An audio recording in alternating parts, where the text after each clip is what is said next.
Bonsoir à toutes et à toutes, bienvenue dans Libre Ensemble. Je suis ravie de vous accueillir aujourd'hui pour parler sport, football plus précisément, et racisme malheureusement. Mi-décembre, le monde politique condamnait les propos racistes lors d'un match qui opposait Bruges à Anderlecht.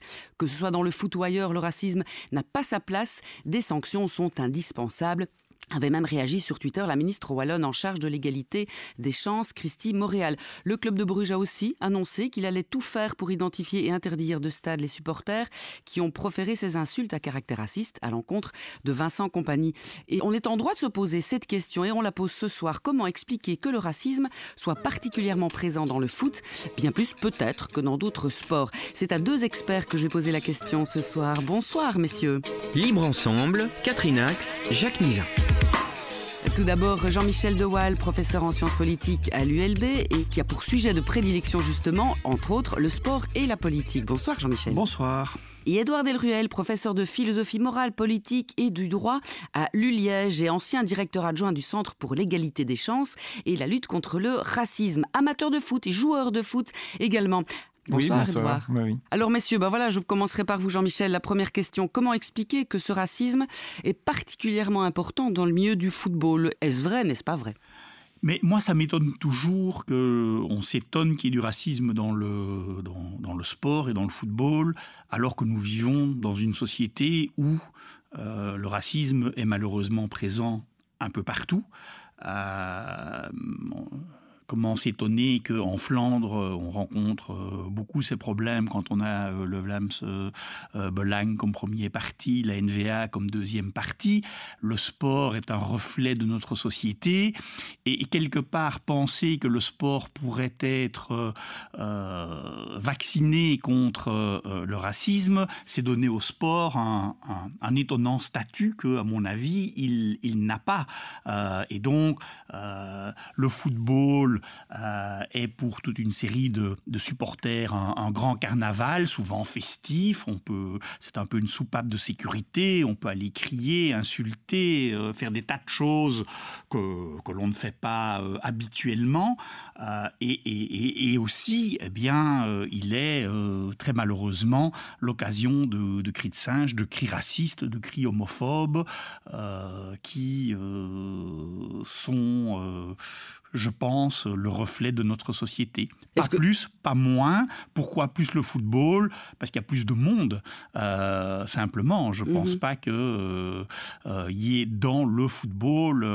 il y a beaucoup de supporters, c'est très médiatisé, c'est très émotionnel.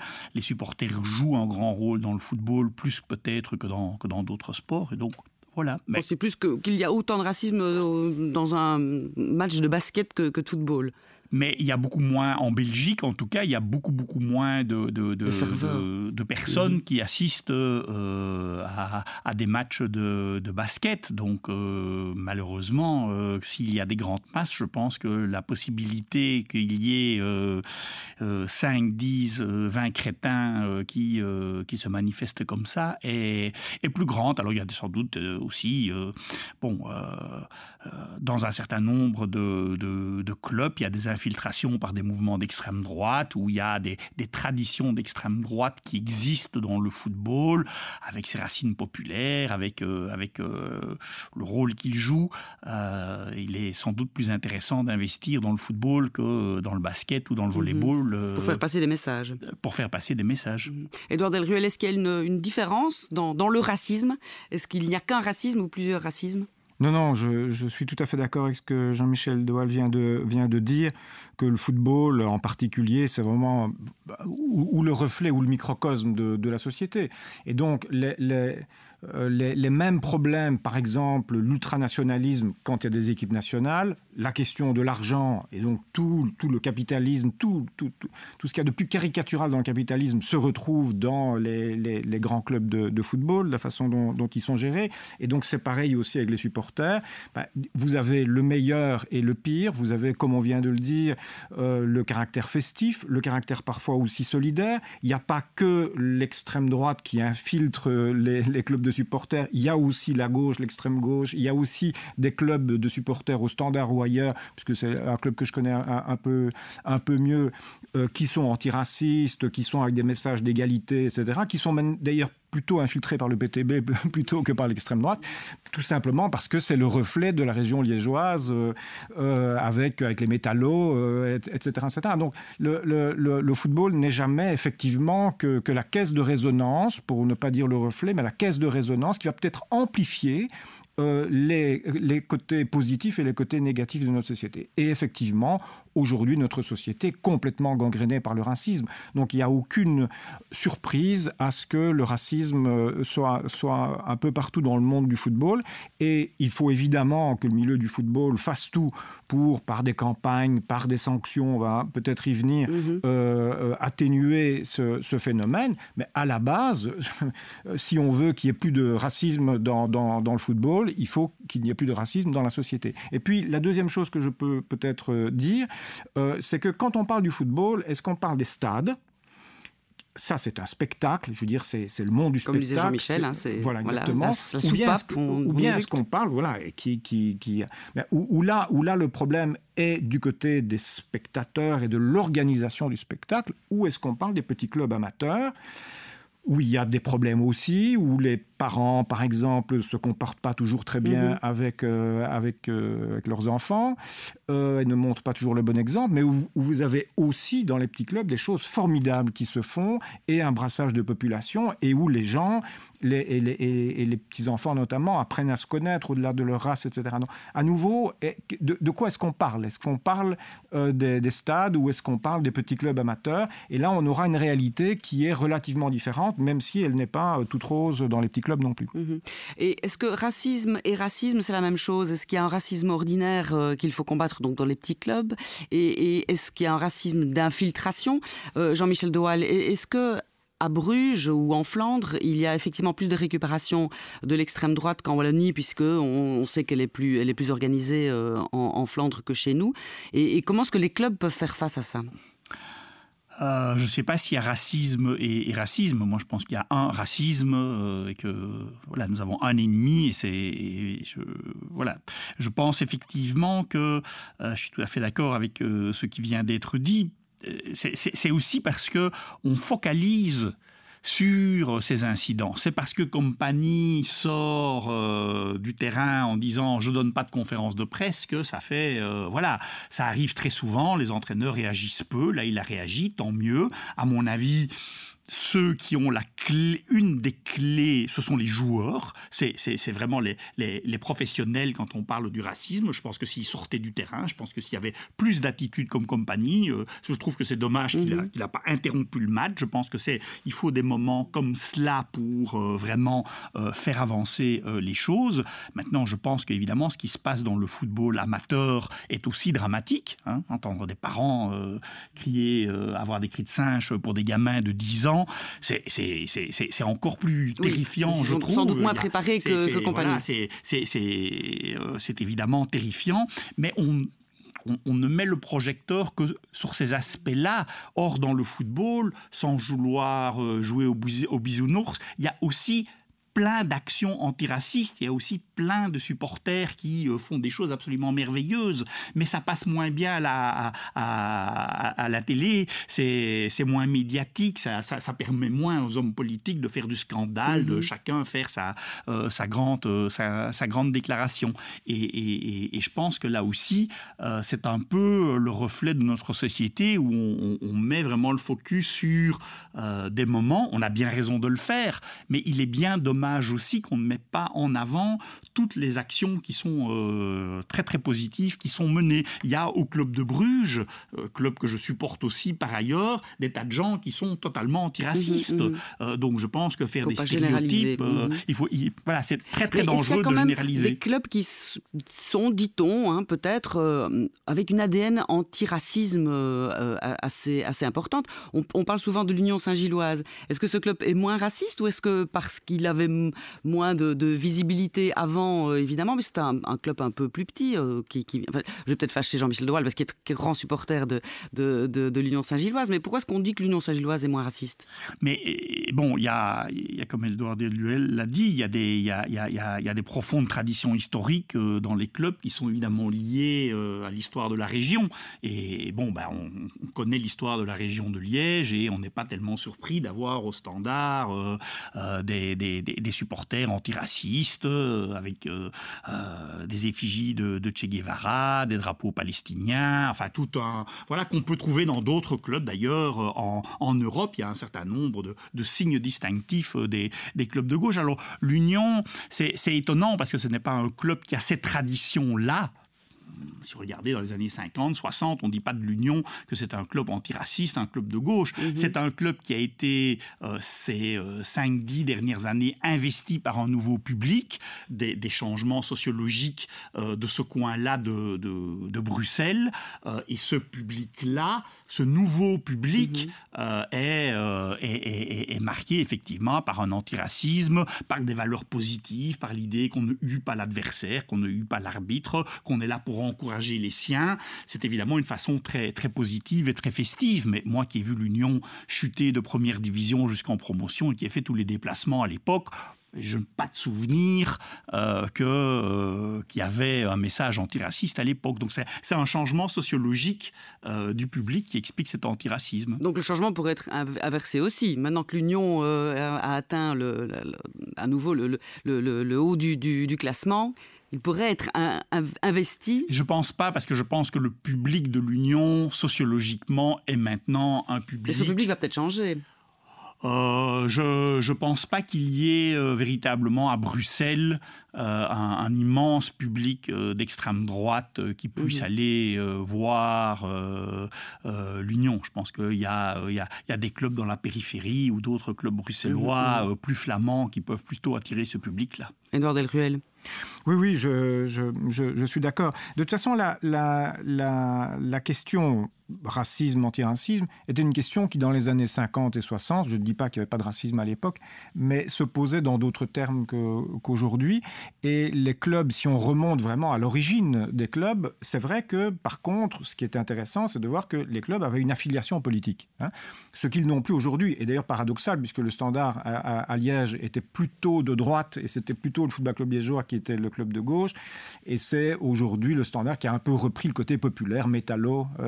Voilà, donc on peut aussi faire un peu une généalogie politique. Et d'ailleurs, dans les petits villages, il y avait souvent le club catho et le club comme les laïque, écoles, voilà. etc. Bon. Donc, donc tout ça, évidemment, a évolué, complètement évolué, avec l'influence de l'argent dans le milieu du football.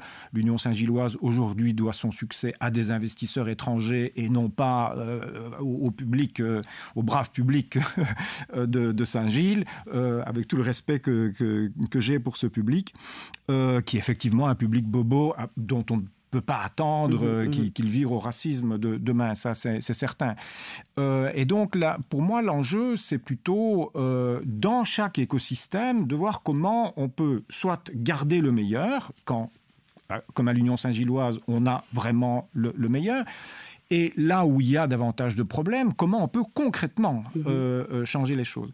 Par exemple, au Standard, pendant longtemps, Manu Cameron et d'autres ont investi, c'était donc des sociologues qui ont investi certains clubs de supporters pour aller dans le bon sens et pour développer des clubs de supporters, même ultra d'ailleurs, même tout à fait radicaux, mais qui portaient un message positif. Donc ce sont ces choses concrètes qui font qu'à un moment donné, un club s'en sort mieux qu'un autre. Et puis il y a aussi évidemment les sanctions qui doivent tomber sur les clubs qui ne font pas ce qu'il faut ou dont les supporters se comportent mal. Mais donc là on touche à des choses tout à fait concrètes. Chaque club de football a son écosystème sociologique, son écosystème politique, son écosystème financier et autres. Et c'est en jouant sur tout cela que on peut diminuer le racisme ou contrer le racisme dans une région. Donc il n'y a pas une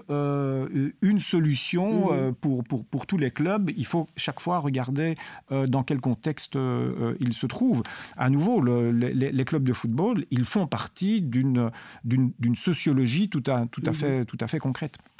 Jean-Michel de Waal, est-ce que le club de Bruges devrait sanctionner? Il a pointé du doigt le problème, il a sanctionné. Est-ce qu'il mène aussi des actions pour aller, comme au Standard par exemple, dans le fond du problème, pour peut-être éduquer les plus jeunes qui jouent dès l'âge de 5-6 ans et les parents? Mais pour continuer sur la réflexion d'Édouard Deloël, il faut rappeler que le club de Bruges est le club laïque, progressiste, bouffeur de curés, ce qui explique que mon père était supporter du club de Bruges et comment je suis aussi devenu supporter du club de Bruges, et qu'aujourd'hui, et que le cercle, c'était les grenouilles de bénitier, et que c'était vraiment, pour une famille laïque brugeoise, le cercle, ça c'était l'ennemi, et aujourd'hui ça s'est inversé. Donc c'est évidemment intéressant. Donc, le club de Bruges est gangréné par le racisme. Je pense que ses dirigeants ont fait preuve d'une complicité coupable.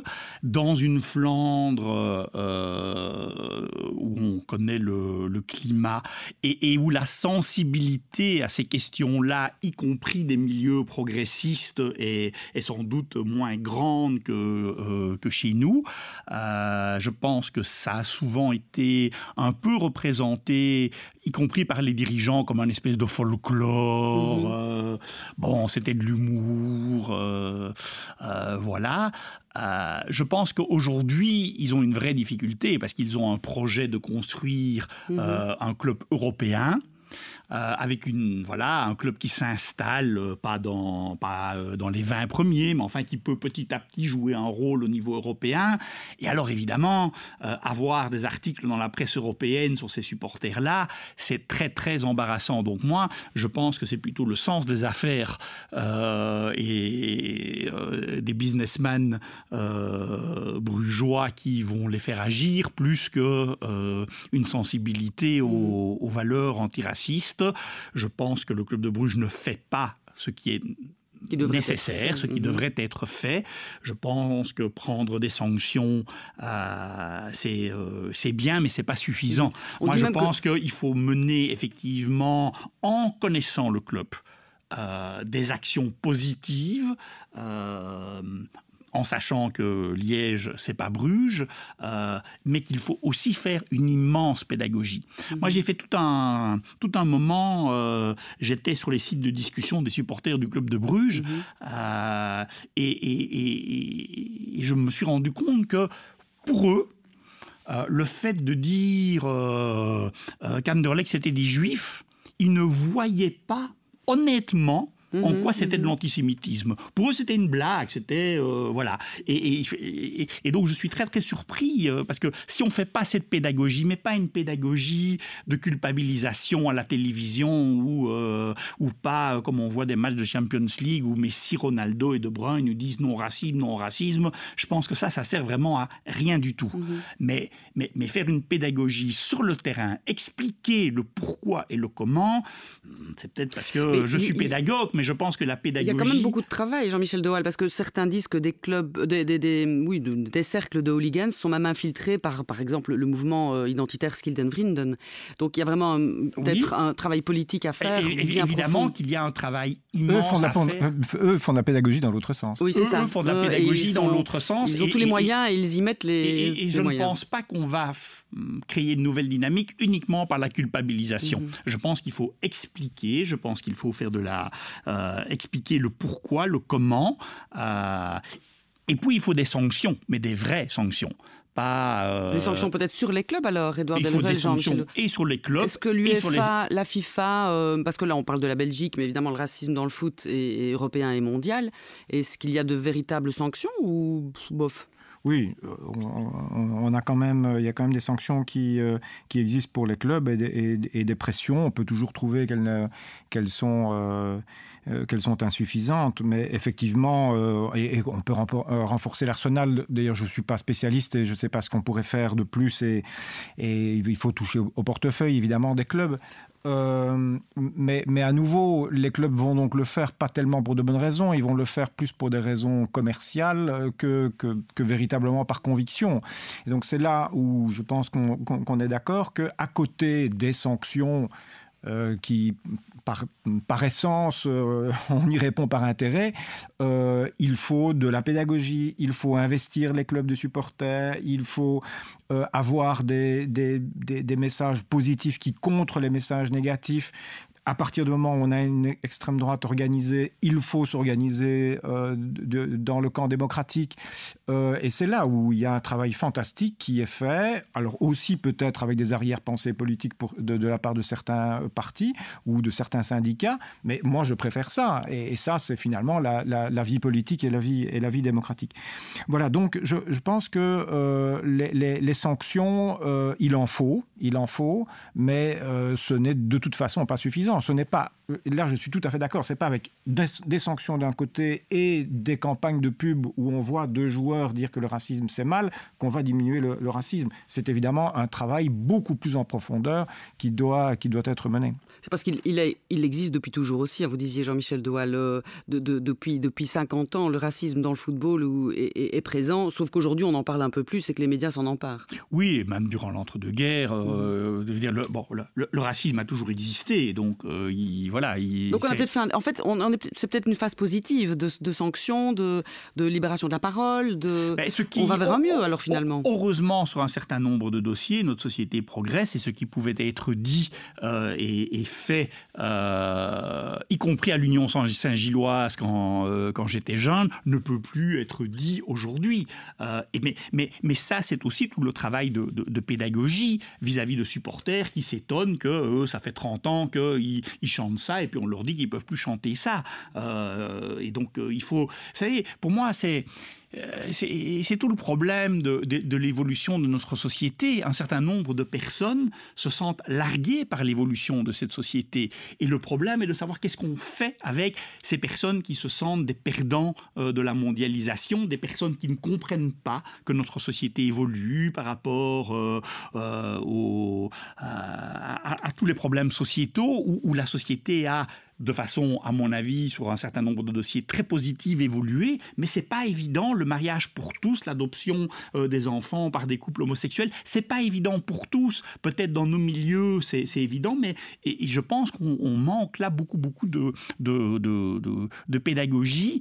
Ce qui me rend le plus optimiste, je crains que les dirigeants, ils sont omnibulés par l'idée de construire un stade et que dans ce stade, il y ait une bonne fan expérience, comme ils disent. C'est-à-dire que c'est un spectacle dans lequel la famille, papa, maman et les deux enfants, la famille idéale, vient passer une fois tous les 15 jours une bonne expérience. Et alors, évidemment, avoir des fachos dans le stade, ça fait pas tellement bonne expérience. Ça le fait pas. Et donc, je pense que là, comme ailleurs, ce sera un argument pour que les dirigeants fassent évoluer les choses. Mais je pense qu'il faut des sanctions. Et je pense que les sanctions doivent viser les supporters au point de vue individuel. On peut interdire de stade pendant... S'ils sont identifiés. S'ils sont identifiés. Mais enfin, vu le nombre de caméras qu'il y a au mètre carré dans notre société, vu la façon dont on est suivi partout, ça doit quand même être faisable. Et puis les clubs aussi, parce qu'on peut pas... Mais est-ce qu'on n'est pas aussi un moment de pression sur voilà, ça s'est passé en décembre, fin d'année, il y a toute cette crise Covid, crise sociale, crise politique, crise sanitaire. Est-ce qu'on n'est pas au comble de pression sur les supporters, sur les gens, et que, comme vous le disiez, Jean-Michel Doal, le football c'est une soupape et que du coup il faut doubler de vigilance parce que là, le mal est là. Je vais répondre en revenant sur le début de la discussion et de votre première question, qui est de se demander pourquoi est-ce qu'il y a plus de racisme dans le football. Et je trouve que Jean-Michel de Waal a dit quelque chose qui est important. C'est aussi parce qu'on trouve plus dans les stades de football que dans d'autres sports ou dans d'autres milieux sociaux. Effectivement, ceux qui ont plus de mal dans la société aujourd'hui, ceux qui décrochent, ceux qui sont effectivement un peu perdus ou qui sont les perdants de la période que nous vivons. Et donc, il ne faut pas s'étonner qu'on trouve là plus de violence psychologique, de violence symbolique ou de violence tout court. Et donc, c'est aussi ça qu'il faut oser regarder en face. C'est-à-dire que si parfois le football... Et alors, évidemment, à contrario, l'Union Saint-Gilloise, c'est un public un peu plus bobo, qui sont plutôt dans ceux qui sont les gagnants de la mondialisation actuelle. Donc, c'est pas étonnant que ça se passe mieux. C'est pas spécialement parce qu'ils sont plus vertueux, c'est aussi parce que c'est un autre milieu social. Et donc, moi, chaque fois puisque je suis un grand amateur de football et je me trouve souvent avec des gens qui n'aiment pas du tout le football et qui le méprisent, il y a du mépris de classe aussi dans le fait de dénoncer le football comme étant un milieu raciste, un milieu vulgaire, un milieu violent, etc. Il y a aussi du racisme de classe de ce point de vue. Donc il n'y a pas seulement le racisme à l'égard des diasporas issus de l'immigration ou du racisme sur la couleur de peau. Ça existe, il faut le dénoncer, on n'a pas arrêté de le faire depuis le début de cette émission. Il y a aussi un certain racisme de classe à l'égard des supporters de foot qui effectivement parfois tiennent des propos qui ne se rendent même pas compte des horreurs. Et là, il faut faire preuve de pédagogie, d'une part, et puis il faut peut-être offrir pour ces gens, souvent des jeunes, mais pas que, des conditions de vie, des conditions de travail qui sont peut-être meilleures. Peut-être les écouter aussi, voilà. En tout cas leur colère. Voilà. Jean-Michel de Waal. Mais oui, parce que je suis absolument d'accord et c'est quelque chose sur lequel je tape de plus en plus, cette espèce de racisme de classe qui touche non seulement les supporters, mais aussi les joueurs dont on moque, ils parlent mal, c'est les nouveaux riches, alors que c'est souvent des gamins qui viennent des banlieues, en France, en Grande-Bretagne, en Allemagne, et c'est vraiment du racisme de classe. C'est vraiment...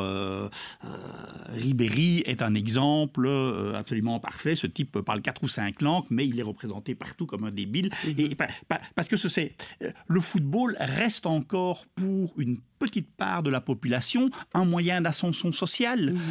Et donc, ça reste un grand espoir fédérateur et qui donne un monde... Oui, et donc ça, je pense que ça joue évidemment énormément. Et je suis très frappé quand il y a ces incidents, toujours de la façon dont les médias parlent de ces supporters. Donc, quand il y a eu les incidents au Standard, le match contre Charleroi, évidemment, aller lancer des fumigènes dans la tribune est complètement crétin, extrêmement dangereux, totalement condamnable. Mais est-ce qu'il faut employer les mots de horde ? On dit quasiment c'est plus des humains, c'est pas des supporters, mais s'il vous plaît, il y a plein de sociologues, il y a plein de recherches qui montrent que oui, la plupart, 99% des hooligans sont supporters. C'est une façon d'exprimer son supporterisme que de passer par la violence. Alors on ferait mieux de s'interroger du pourquoi et de qu'est-ce qu'on peut faire. Pourquoi cette violence ? Plutôt que d'avoir des grandes condamnations parce que ces personnes n'ont pas l'attitude attendue par les médias. Je suis très très frappé. Je pense qu'on a là vraiment l'axe de la réponse qu'il faut avoir, c'est-à-dire à la fois vis-à-vis de la population qui se trouve dans les stades et qui est souvent effectivement une population qui a ses souffrances et ses difficultés. Il faut écouter, entendre et ne pas avoir du racisme de classe, comme souvent effectivement les médias officiels où on peut avoir éprouvé. Et puis de l'autre, être absolument intransigeant sur toutes les formes d'abord toutes les formes de racisme, évidemment, quand elles s'expriment, c'est la base, ce qu'il faut toujours dire non, même s'il s'agit d'un petit racisme. Petit racisme, je veux dire, d'une expression qui peut être considérée comme malheureuse, il faut dire non à tout. Et évidemment, être particulièrement intransigeant sur toutes les formes organisées de racisme, c'est-à-dire l'extrême droite, etc. Donc à la fois l'écoute des supporters, qu'est-ce qu'ils ont à dire, quelles sont leurs difficultés, leurs réalités, ne pas avoir de racisme de classe à leur égard, et par contre être absolument intransigeant à l'égard du racisme, et en particulier lorsqu'ils s'organisent politiquement autour de certains groupes que vous avez cités tout à l'heure. Mais voilà qui clôture cette émission 30 minutes entre Édouard Delruel, supporter du Standard et joueur de football, et Jean-Michel De Waal, supporter de l'Union Saint-Gilloise et du Cercle de Bruges. Non, pas du Cercle. Du club de Bruges. Mon père se retourne dans sa tombe, le pauvre laïc, là. Pronostic pour la prochaine saison? Bon, l'Union continue sa progression, le Standard va remonter. L'Union championne, j'espère. Moi, du moment que c'est l'Union Bruges, j'occupe les 2 premières places du classement pour le moment, donc je suis bon. Il a plus de chance, hein. Il met ses pions. C'est l'avantage de la bigamie, ça. Ouais. Merci Édouard Delruel, merci Jean-Michel De Waal d'avoir participé à cette émission. On se retrouve la semaine prochaine pour un autre rendez-vous de la laïcité. Bonsoir à tous.